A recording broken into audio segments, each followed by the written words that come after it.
조성열 칼럼. 한반도 외교전 본격화 방황하는 윤 정부. 조성열의 전략노트. 오는 11월 15일 미 대선일이 다가오면서 향후 국제질서의 향방을 놓고 국제사회에서는 활발한 외교전이 펼쳐지고 있다.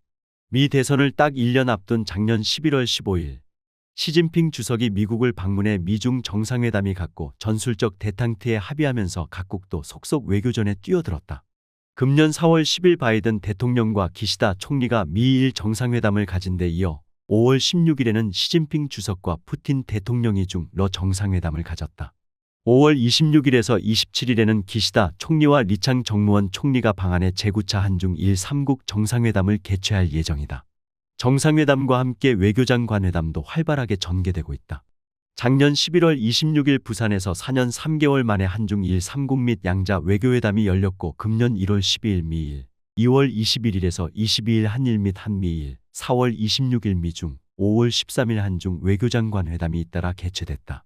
한국 정부도 전쟁 중인 러시아를 제외하고 동북아 외교전에 참가하고 있지만 여전히 그릇된 신냉전 인식 아래 이념외교, 진영외교의 발목이 잡혀있는 실정이다. 윤석열 정부가 최대 업적으로 내세운 한일 관계의 정상화는 일본의 뒤통수 치기로 곤경을 맞이하고 있다. 현재 일본의 노림수는 이중적이다. 하나는 중국의 굴기와 일본의 국력 쇠퇴를 맞이해 이 지역에서 미국의 이탈을 막아 중국을 견제하려는 이른바 편승을 통한 균형 정책이다. 다른 하나는 전쟁할 수 있는 보통국가로 탈바꿈함으로써 아시아 외교의 주도권을 회복하려는 것이다. 이러한 이중 전략은 아베, 스가로 이어지는 자민당 내 강경파뿐 아니라 기시다로 대표되는 온건파도 그대로 계승하고 있다. 전자는 역대 자민당 정부가 추진해온 대중국 견제정책에서 잘 드러난다. 아베 1기 내각에서 내걸었던 자유와 번영의 호와 아베 2기 내각에서 본격 추진한 자유롭고 열린 인도 태평양 전략이 있다. 이 전략의 핵심은 중국의 굴기에 맞서기 위해 미국을 인태 지역에 묶어두겠다는 것이다. 이러한 일본의 의도는 2017년 미국이 인태 전략을 자신의 지역 전략으로 채택함으로써 소기의 목적을 달성한 것으로 평가되고 있다. 후자는 한때 아시아 대표주자였던 일본의 외교력을 회복하려는 것이다. 일본은 1968년에서 2010년 사이에 세계 제2위의 경제대국이었고 이 지위를 이용해 G7 정상회의의 아시아 대표주자로 참석했다. 하지만 이제 일본의 종합경제력이 2010년 중국에 역전당했을 뿐만 아니라 1인당 GDP에서 조만간 한국에도 추월당할 판이다. 그렇기에 지난 4.10 미일 정상회담을 통해 군사적 역할 확대를 통해 보통국가의 완성을 사실상 선언하고 유엔 안보리 상임이사국 진출의 꿈을 노골화했던 것이다. 윤석열 대통령은 지난 4월 22일 재외공관장 초청 만찬에서 현 정부가 추진하는 글로벌 중추국가 외교의 성과로서 최초의 인도 태평양 전략 발표, 한미동맹의 핵기반 동맹 격상, 한일 관계 정상화와 새로운 단계로의 한미일 협력 강화 등 세 가지를 꼽았다. 한미동맹과 관련된 두 번째를 빼면 첫째와 셋째는 일본과 관련된 것이다. 지금 윤석열 정부는 이러한 일본의 이중 노림수에 노란하고 있는 것이다. 금년 들어서도 독도와 위안부 문제를 왜곡한 교과서들이 일본 정부 검정을 통과하고 독도 영유권 주장을 담은 외교청서가 발간됐다. A급 전범들이 합사된 야스쿠니 신사의 기시다 총리는 취임 후 줄곧 총리 명의로 공물을 복납했다. 조국혁 신당의 조국 대표가 독도를 방문했을 때 적반하장격으로 일본 정부는 주일 한국 대사를 초치해 항의까지 했다. 최근에는 가치 공유를 했다는 일본 정부가 자유시장주의 국제질서에 반해 한국 민간기업인 라인야후를 강탈하려는 짓을 서슴지 않고 저지르고 있다. 윤석열 정부에 들어와 한중 관계는 최악으로 치달았다. 양국 수교 이후 줄곧 이어지던 대중 무역수지가 이 정부가 시작되면서 적자로 전환되었다. 윤석열 정부는 이명박 정부 이후 줄곧 사용해왔던 한중 전략적 협력 동반자 관계라는 용어를 사용하지 않다가 작년 11월 한중일 외교장관 회담 때야 처음으로 사용해 빈축을 사왔다. 정재호 주중대사는 중국 정부의 관계자와 의미 있는 실질적인 접촉이 전무하다시피 하다. 이는 냉랭한 중일 관계에도 불구하고 신임 주중 일본 대사가 중국 공산당 정치국원 등을 폭넓게 만난 것과 대조적이다. 그런 가운데 5월 13일 조태열 외교부 장관은 왕이 외교부장 겸 당 중앙정치국원의 초청으로 한중 외교장관 회담을 가졌다. 이번 회담은 공식적으로는 5월 말 한중일 정상회담을 앞두고 경색된 양국 간 신뢰를 증진하고 협력의 계기를 이어가기 위한 자리였다.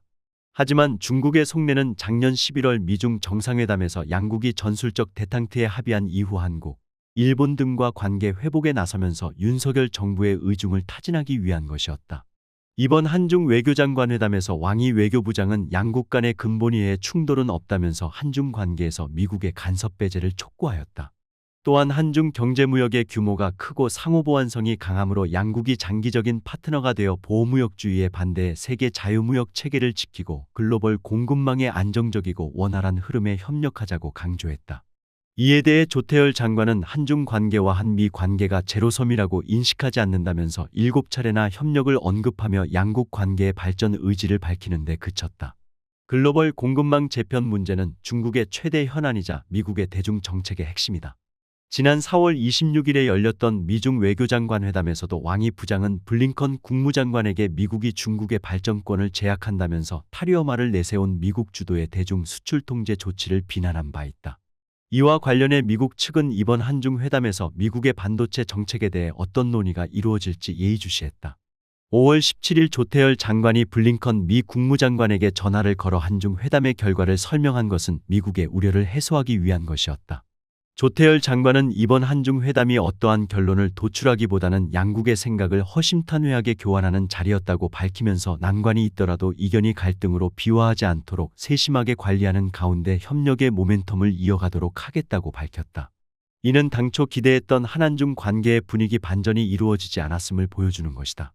그런 점에서 한중 1정상회담은 동북아 정세의 안정적 관리를 넘어서는 의미 있는 진전을 기대하기 어려울 것으로 보인다. 윤석열 정부가 주변국 외교를 활성화하는 가운데서도 대러 외교만큼은 중단되어 있다.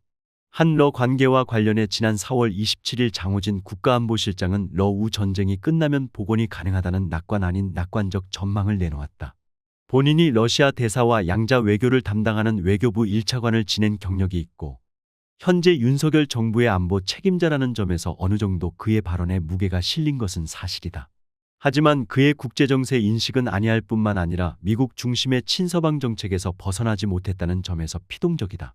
장호진 실장은 수교 이래 최악이라는 한러 관계는 전쟁이라는 특수한 상황 때문에 발생한 것이며 전쟁이 끝나면 양국 관계가 복원될 것이라고 말했다.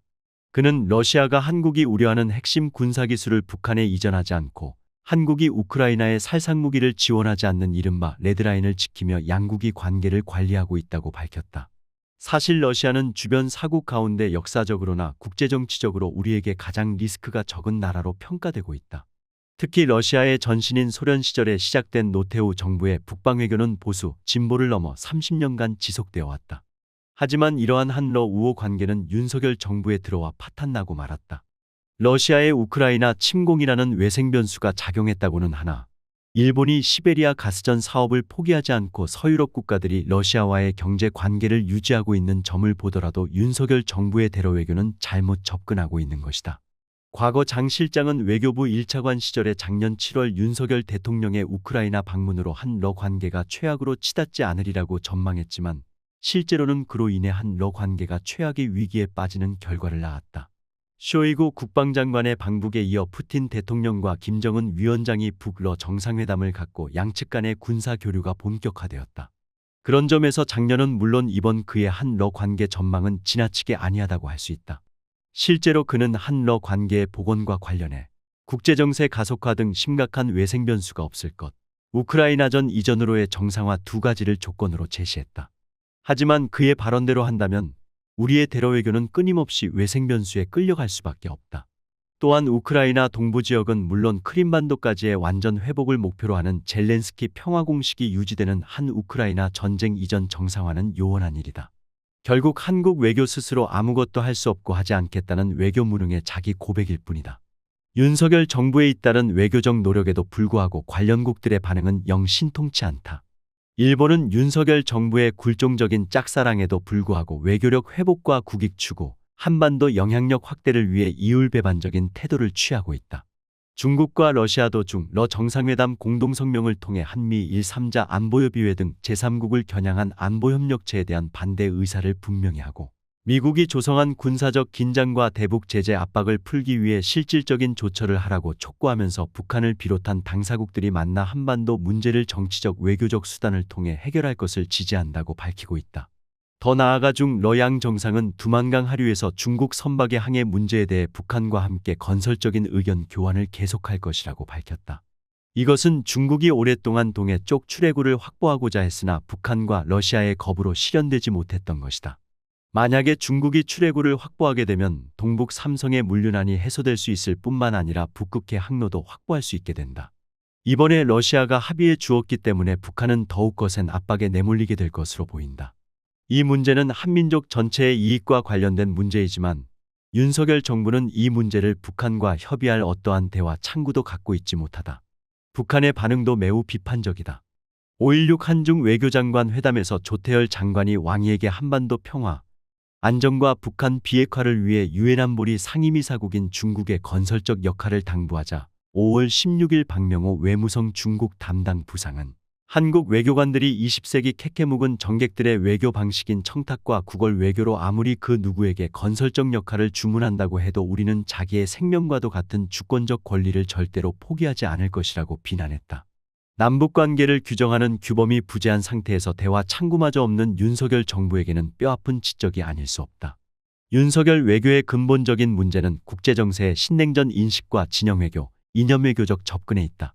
남북관계를 제대로 관리하지 못해 분단국 리스크에 발목이 잡힐 경우 우리 외교부가 아무리 노력해도 주변국의 외교전에 밀릴 수밖에 없다. 그런데도 윤석열 정부는 기존 외교 노선의 성찰과 전환 없이 각국의 움직임에 수동적 대응하는 형태로 외교전에 뛰어드는 바람에 오히려 한반도 문제의 해결을 어렵게 하고 있다. 윤석열 외교는 4.10 총선에서 국민의 준엄한 심판을 받아 기존 외교 노선을 지속할 국내의 정치적 동력을 크게 상실하였다. 앞으로 닥쳐올 외교 폭풍에 대비하기 위해서라도 외교안보의 전면적인 인적 쇄신을 서둘러야 할 것이다.